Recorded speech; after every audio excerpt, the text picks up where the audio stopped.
Buenos días, señorías.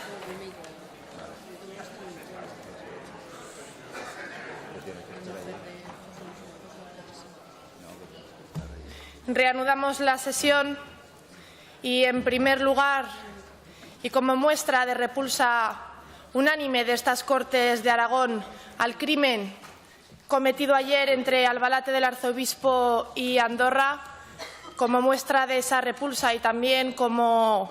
muestra de envío de condolencias, de cariño y de recuerdos a las familias, compañeros y amigos de los dos guardias civiles y el civil asesinados, don Víctor Romero Pérez, don Víctor Jesús Caballero Espinosa y don José Luis Iranzo, vamos a reanudar esta sesión plenaria con un minuto de silencio al que ruego me acompañen.